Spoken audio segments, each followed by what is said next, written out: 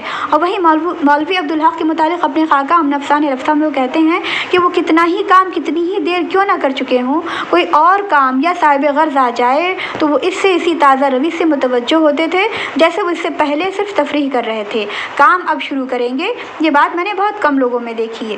وہیں پہ سید سلیمان ندوی کی ذہانت کا جائزہ لیتے ہوئے وہ اس طرح کہتے ہیں کہ سید صاحب کا حافظہ قوی اور ذہن مرتب تھا، ذہن میں تنقیحات بڑی واضح اور مکمل ہوتی تھیں، کام کی بات ضخیم سے ضخیم کتاب اور پیچیدہ سے پیچیدہ بحث سے بہت جلد اخذ کر لیتے تھے۔ ایسا معلوم ہوتا تھا وہ اپنے ذخیرہ معلومات کی ذہنی فہرست اتنی ہی مرتب رکھتے ہوں جتنی کسی اچھی لائبریری کے فہرست کتب جو جدید ترین اصولوں پر مرتب کی گئی ہو۔ اب دیکھیں شفیق قدوائی کے متعلق وہ کیا کہتے ہیں۔ شفیق قدوائی کے متعلق ان کا خیال ہے کہ وہ اپنے لیے کسی دوسرے کی خدمت کے محتاج نہ تھے، اپنی خدمت خود کر لیتے اور اپنے سے خوش ہو لیتے۔ انہوں نے اپنے نفس کا اعتماد کچھ اس طرح حاصل کر لیا تھا کہ وہ اس کی آسودگی کے لیے کچھ نہ کریں، وہ ان سے راضی اور خوش رہتا۔ آخر میں کچھ ایسا محسوس ہونے لگا تھا جیسے شفیق صاحب کے نفس نے شفیق صاحب کے ہاتھ پر بیعت کر لی ہو۔ آپ دیکھیں کہ آخر میں وزیر آغا یہ کہتے ہیں کہ جدید اردو نثر کے ممتاز طنز نگار پروفیسر رشید احمد صدیقی ہیں اور ان کی نگارش کے امتیازی خصوصیات اس کی تحلیل ہے۔ اور آخر میں یہ کہتے ہیں کہ رشید احمد صدیقی کے طنز کو استعاروں، علامتوں، مبہم اشاروں نے اتنے نقاب پہنا دیے ہیں کہ صرف وہی لوگ جنہیں اس ماحول کی معطر تنہائی تک رسائی حاصل ہے اس سے پوری طرح لطف اندوز ہو سکتے ہیں۔